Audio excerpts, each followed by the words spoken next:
जिसने परमेश्वर के विरोध में जीवन जिया है इस पृथ्वी पर, वो परमेश्वर के राज्य में कदापि प्रवेश नहीं करेगा। मैं फिर कहता हूं, प्रभु यीशु किसी का धर्म बदलने नहीं आए, मेरा नहीं बदला, मैं वही हूँ।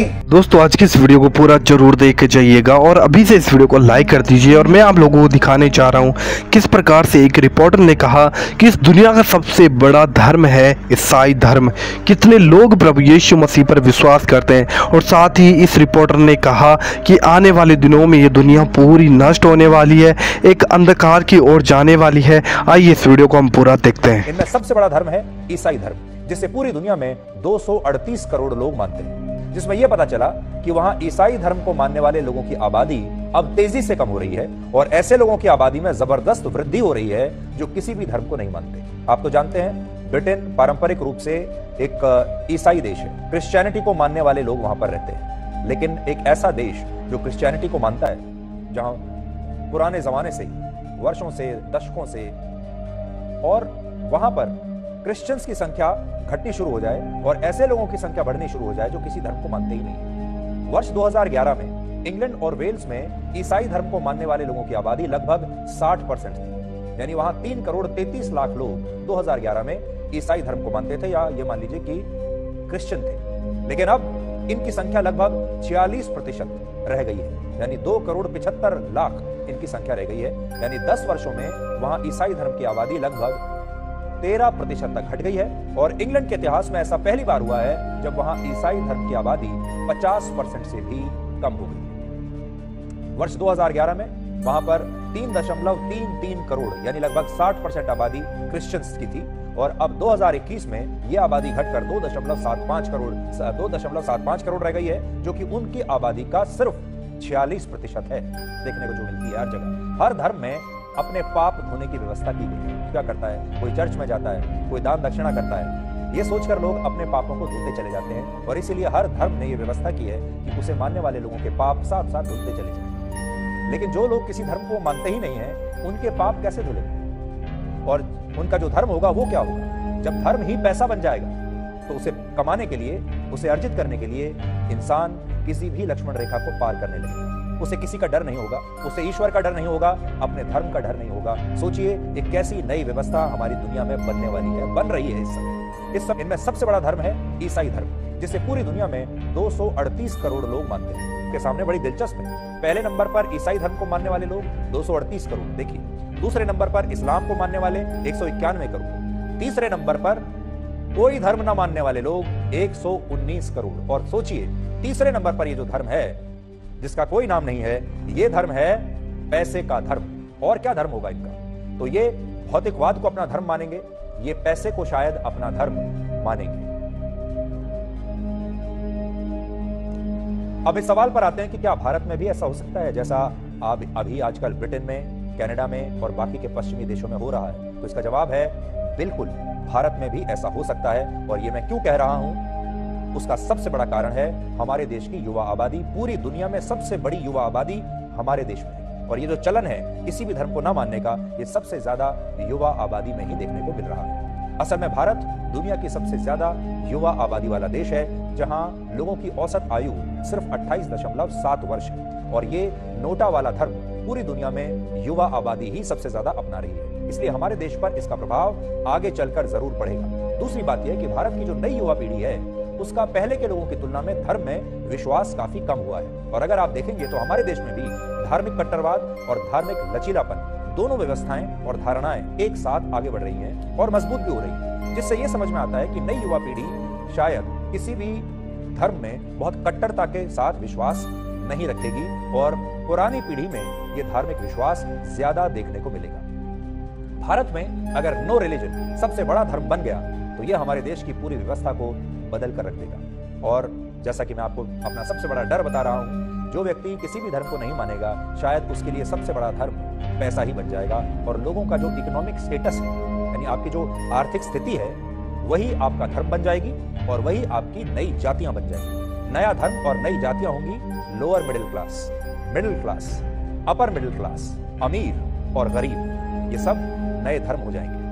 तो जब कोई आपसे पूछेगा कि आपका धर्म क्या है, तो आप कहेंगे मेरा धर्म है मैं तो मिडिल क्लास हूं, या कोई कहेगा कि मैं गरीब हूं, यही मेरा धर्म है। कोई कहेगा मैं अमीर हूं, यही मेरा धर्म है। तो एक बहुत ही इंटरेस्टिंग कॉन्सेप्ट आज हमें मिला जब हम ये खबर आज आपके लिए खबरें ढूंढ रहे थे, जिससे ये पता चलता है कि पूरी दुनिया में अब तीसरे नंबर पर ऐसे लोगों की संख्या हो गई है। लगभग 119 करोड़ लोग ऐसे हो गए हैं जो धर्म के कॉलम पर नोटा पर टिक करना चाहते हैं, जो ये कहना चाहते हैं कि हम किसी भी धर्म को नहीं मानते। आज इनकी संख्या 119 करोड़ है। 20 वर्ष के बाद इनकी संख्या 250 करोड़ भी हो सकती है, 300 करोड़ भी हो सकती है, उससे ज्यादा भी हो सकती है। यानी लगभग आधी दुनिया ऐसी हो जाएगी जो किसी भी धर्म को नहीं मानती होगी। और हमारे देश में जो नई युवा पीढ़ी आ रही है वो भी शायद इन्हीं के कदमों पर चलने लगी। तो एक नए समाज की जो नींव है वो पड़ चुकी है। एक नए समाज का निर्माण शुरू हो चुका है जिसमें धर्म नहीं होगा। इसमें कुछ अच्छी बातें भी हैं, कुछ खराब बातें भी हैं। खराब बात, जैसे मैंने आपको कहा, कहीं ऐसा ना हो कि ये सारे लोग पैसे को ही अपना धर्म मानने लगे। ऐसा ना हो कि इनके धर्म और जातियां middle class, upper middle class, lower middle class, अमीर और गरीब बन जाए। लेकिन एक दूसरा कारण यह भी है, जैसा कि हमने आपको कहा, पूरी दुनिया में सबसे ज्यादा दंगे और संघर्ष धर्म को लेकर ही होते हैं, कट्टरवाद को लेकर होते हैं। आतंकवाद जैसी जो समस्याएं हैं उसमें भी धर्म का बहुत बड़ा रोल है। तो अगर लोगों ने धर्म को मानना बंद कर दिया तो क्या फिर इस तरह की कट्टरवाद की जो स्थितियां हैं ये खत्म हो जाएंगी? क्या धर्म को लेकर दंगे समाप्त हो जाएंगे?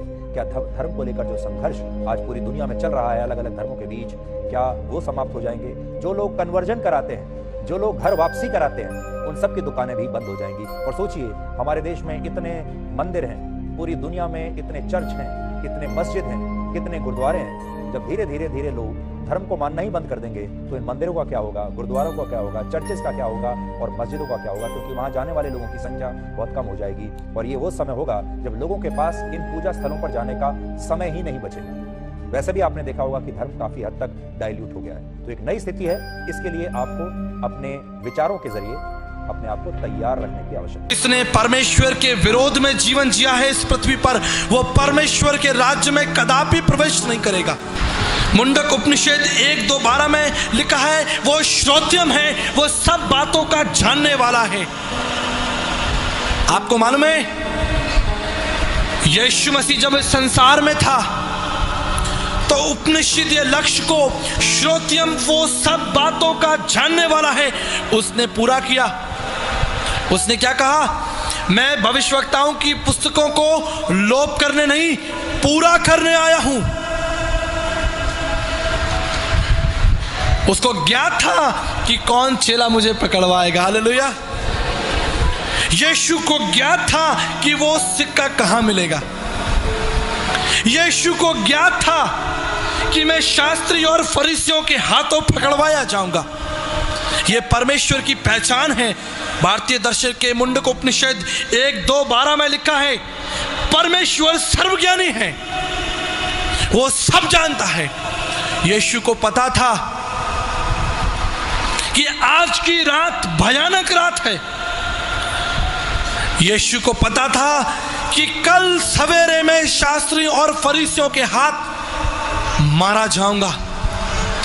यीशु को पता था कि मैं तीसरे दिन मुर्दों में से जी उठूंगा। यीशु को पता था कि मैं फिर 40 दिन इस पृथ्वी पर रहूंगा। हालेलुया।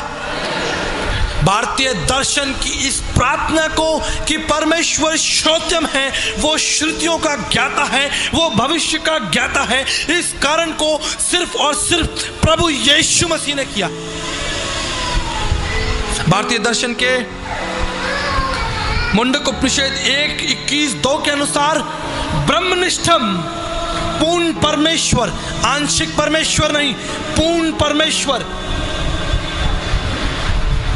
यीशु मसीह कोई संत महात्मा नहीं था, यीशु मसीह कोई ज्ञानी पुरुष नहीं था, यीशु मसीह कोई दिव्य कोई कारण नहीं था। ब्रह्मनिष्ठम, पूर्ण परमेश्वर मनुष्य पर, इस पृथ्वी पर मनुष्यों के बीच में पूर्ण परमेश्वर। फिलिप्पुस ने यीशु मसीह से क्या कहा कि पिता को दिखा दे। यीशु ने यह नहीं कहा कि फिलिप्पुस मैं तुझे पिता को शाम को दिखाऊंगा। यीशु ने यह नहीं कहा कि फिलिप्पुस तू उसकी आराधना करता रहे और एक दिन तू पिता को देख लेगा। यीशु ने यह नहीं कहा कि फिलिप्पुस जिस दिन तू मरेगा उस दिन तू पिता को देख पाएगा। मैं फिर कहता हूँ, प्रभु यीशु किसी का धर्म बदलने नहीं आए, मेरा नहीं बदला, मैं वही हूं। एक चीज बदल गई है, मुझे एहसास होता है, नित्यानंद जानता है, मेरा हृदय बदल गया। दोस्तों इस वीडियो को भी आप लोग पूरा जरूर देखकर चाहिएगा कि किस प्रकार से परमेश्वर के दास ने इस बात को रखा है कि यीशु मसीह किसी का धर्म परिवर्तन करने के लिए संसार में बिल्कुल भी नहीं आया है, लेकिन जो कोई सच्चे मन से प्रभु यीशु मसीह पर विश्वास करता है उसका मन परिवर्तित होता है, क्योंकि यीशु किसी का धर्म परिवर्तन करने के लिए नहीं आया। और रही बात अन्य देवी देवताओं की, हम क्यों किसी की निंदा करेंगे, क्यों किसी को छोटा बड़ा किसी को अपमान करें। हम सिर्फ अपने प्रभु यीशु मसीह को आदर करते हैं, उसी की महिमा करते हैं। आइए इस वीडियो को देखते हैं। मेरे साथ जज साहब हैं, मेरे डिस्ट्रिक्ट के जज साहब आए हुए हैं, बड़े साधारण व्यक्ति हैं, ये भी यीशु जी के भक्त हैं, इनके लिए ताली बजा दीजिए। एक दिन इनको होश आया कि मैं तो ये दुनिया का न्यायाधीश हूं, मेरे से भी बड़ा एक न्यायाधीश बैठा हुआ है। किसी को कुछ नहीं दिख रहा है, दुनिया भर के आस्त्री शास्त्री, ये बाबा वो पर्ची, खूब चल रही ड्रामेबाजी, किसी को कुछ नहीं आता है। हमें पता है। बताओ यार, तुम्हें इतना ही ज्ञान है, बताओ धरती में कहां क्या गड़ा, दे दो लोगों को, जिंदगियां बना दो लोगों की। किसी को कुछ नहीं आता। मैं गाड़ी में बैठ के जा रहा था, एक औरत चिल्लाती, रुद्राक्ष ले लो, रुद्राक्ष ले लो, करोड़पति बन जाओगे। मैं कहा तू काहे घूम रही है सड़कपति बन, तू ही बन जा। Hallelujah, hallelujah. बोली प्रभु महाराज की, परम पिता की। मेरी ड्रेस साधु की है, एक भगवा कपड़ा पहना हुआ हूं मैं, और ये बताता है कि यीशु मसीह किसी का धर्म बदलने नहीं आए हैं। यीशु मसीह हृदय बदलने आया है। प्रभु यीशु कहते हैं, ना धर्मस्य खंडनार्थे जगति जातो अहम वरन परिपूर्ति रे में अवतार हेतु। मैं संसार में धर्म का खंडन मंडन करने नहीं आया, व्यवस्था को मिटाने नहीं आया, मैं उसको पूरा करने के लिए आया हूं। प्रभु यीशु किसी का धर्म नहीं बदलते, उनका ये काम ही नहीं है। एक ही बात प्रभु यीशु ने कही, हृदय परिवर्तन करो, क्योंकि ईश्वर का राज्य निकट आ पहुंचा है। हृदय परिवर्तन। एक व्यक्ति जो यहां बैठा हुआ है, उसके हृदय में परिवर्तन हुआ है। हृदय परिवर्तन करने के लिए प्रभु आया है। और जो बाहर लोग कहते हैं कि ईसाई धर्म बदलते, मैं प्रियो आपको बताता हूं, यीशु मसीह जो हमारा प्रभु है, इस बिजनेस में नहीं है, इस बिजनेस में नहीं है। हृदय परिवर्तन, ये बात सबके पल्ले भी नहीं पड़ने वाली, आपके पड़ गई है, आप सौभाग्यशाली। हालेलुया। मैं एक जगह प्रवचन कर रहा था छत्तीसगढ़ में, और जब मैं प्रवचन कर रहा था, मेरे प्रवचन का टॉपिक था हृदय परिवर्तन, रिपेंटेंस। और जब मैं प्रवचन कर रहा था, आपने देखा मेरी दाढ़ी बड़ी हुई है, उसमें बहुत ज्यादा। अपनी खेती है, छोड़ दो तो बढ़ जाती है, छोड़ दो तो बढ़ती चली जाती, तो हमको थोड़ा सा उसकी ट्रिमिंग करनी पड़ती है। मेरी दाढ़ी इससे भी ज्यादा बड़ी थी, और मैं एक जगह प्रवचन कर रहा था, बीच बीच में गीत गा रहा था, और एक माता जी जोर जोर से रो रही। मैं जैसे प्रवचन करूं, कुछ भजन गाऊं, वो रोने लग जाए, मुझे बड़ी दया आई। और दूसरे दिन मैं स्टेज से उतर गया और उस औरत के पास गया, अम्मा जी के पास। मैंने उसके सिर पर हाथ रखा, मैंने कहा माता जी मत रो, मुझे मालूम है आपको पश्चाताप हो रहा है, और पश्चातापी हृदय को प्रभु क्षमा करते हैं, स्वीकार करते हैं, माफ करते हैं। मुझे मालूम है आपको पश्चाताप हो रहा है, शांत हो जाइए, चुप हो जाइए, बहुत मत रोइए। आपको पता है उस औरत ने कहा कि गुरुजी कोई पश्चाताप नहीं हो रहा है। तो मैंने कहा फिर क्यों रो रही हो? बोले गुरुजी 3 महीना पहले हमारा बकरा मर गया और वो बकरे की दाढ़ी बिल्कुल आप ही के टाइप की थी। तो जब जब हम आपको नाचते देखते हैं, आपकी दाढ़ी हिलती है, तो हमको हमारा बकरा याद आता है। मैं भागा वहां से, मेरे पैर के नीचे से जमीन ही खिसक गई। मैंने सोचा भी नहीं था कि ये उत्तर मेरे को मिलेगा, लेकिन ये सच्चाई है। इंसान बाहर की ओर देखता है, इंसान बाहरी रूप रंग को देखता है। लोग मेरी दाढ़ी देखते हैं, हमारे कपड़े देखते हैं। ईश्वर ये सब कुछ नहीं देखता। ईश्वर का कोई लेना देना नहीं। कोई एक कपड़े से ईश्वर को नहीं जान सकता। ईश्वर जिसकी हम इबादत करते हैं वो हृदय को देखने वाला परमेश्वर है। यही है मार्ग यीशु का, हृदय को परखने वाला। प्रभु का वचन यिर्मयाह में कहता है, यदि कोई घमंड करना चाहता है तो इस बात पर घमंड करे कि वो मुझे जानता है, वो मुझे जानता है। और कोई विषय नहीं जिसके लिए तुम घमंड कर सको, कोई घमंड का विषय नहीं, क्योंकि जितनी भी चीजें आपके पास हैं, आज हैं, कल मिट जानी है। हालेलुया। औरत जो है मैं से कहती, गुरुजी मेरे ऊपर 9 ग्रह लगे हुए हैं, प्लीज मुझे बचा लो, मैं बहुत परेशान। तो मैंने कहा बहन एक काम करते हैं, तेरे ऊपर 9 ग्रह लगे, मैं अपने गुरु से ये प्रार्थना करूंगा कि तेरे ऊपर 1 ग्रह और लग जाए। बोली अरे यार कैसी बात कर रहे हैं आप, मेरे जले पे आप भी नमक छिड़क रहे हैं। मैंने कहा नहीं, मैं चाहता हूं मेरे गुरु मेरे प्रभु तेरे साथ एक कृपा ये कर दे कि तेरे ऊपर अनुग्रह लग जाए। क्या लग जाए? अनुग्रह। जोर से बोलिए, अनुग्रह। क्या लग जाए? अनुग्रह। अरे यूयम अनुग्रहात् परित्राणम प्राप्त। अनुग्रह से ही विश्वास द्वारा तुम्हारा उद्धार हुआ है। Hallelujah, hallelujah. यूयम अनुग्रहात् परित्राणम प्राप्त।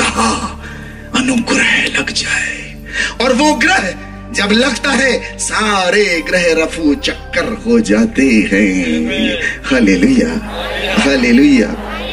एक बाबा जी पार्टी में गए, मेरे साथ जज साहब हैं, मेरे डिस्ट्रिक्ट के जज साहब आए हुए हैं, बड़े साधारण व्यक्ति हैं, ये भी यीशु जी के भक्त हैं, इनके लिए ताली बजा दीजिए। एक दिन इनको होश आया कि मैं तो ये दुनिया का न्यायाधीश हूं, मेरे से भी बड़ा एक न्यायाधीश बैठा हुआ है। प्रभु की शरण में आ गए, ऐसी सहज, और मेरे जिले का न्यायाधीश ऐसे साधारण बैठा हुआ। मैं भी कभी कभी चमत्कृत होता हूँ, बाहर प्रभु ये तू ही कर सकता है, हम नहीं कर सकते। Hallelujah, hallelujah. बाबा जी गए पार्टी में, हम भी जाते हैं पार्टी में, कभी कभी पार्टी में चले जाते। पार्टी में गए बाबा जी, और एक ग्रुप बना के लोग हंस रहे हैं बाबा जी का, मजाक है। बाबा ने कहा यार हमारा मजाक मत उड़ाओ यार, हम बाबा आदमी काहे को हमारा मजाक उड़ाते हो। अरे लोग हंसे, माने नहीं। अचानक अंधे हो गए, दिखना बंद हो गया। उन्होंने कहा बाबा जी माफ कर दो, हम अंधे हो गए, आपको हमने उल्टा पुल्टा बोला, हम अंधे हो गए, हमको माफ कर दो। बाबा ने मारा फटाफट, बोले लाइट चली गई है नालायकों, मेरे को भी नहीं दिख रहा है, मेरे को भी नहीं दिख रहा है। जनरेटर जलाओ, लाइट आई तुम लोग व्यवस्था करो। किसी को कुछ नहीं दिख रहा है। दुनिया भर के आस्त्री शास्त्री, ये बाबा वो पर्ची, खूब चल रही ड्रामेबाजी, किसी को कुछ नहीं आता है। हमें पता है।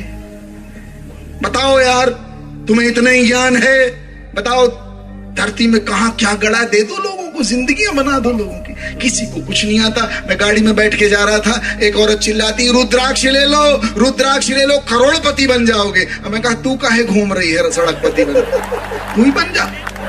मेरे घर में एक बाबा जी आए, मैं छोटा था, मेरे घर में बाबा जी बोले अलख निरंजन। मैं छोटा, 7वीं कक्षा में, मेरे घर में कोई नहीं। पिताजी मेरे बड़े धार्मिक प्रवृत्ति के, पापा ने कहा कोई भी आया करे जरूर कुछ देना है। मैं गया, बढ़िया एक लोटा में चावल भरा, लेके आया, दिया, बाबा जी ले लीजिए। बाबा का मैं कहा तो फिर क्या चाहिए आप? उन्होंने दीवार से मिट्टी निकाली, उसको ऐसे किया और उसको मोती बना दिए। मैंने कहा अरे वाह, और कुछ दिखाओ। और क्या दिखाते? मैंने कहा और तो कुछ दिखा।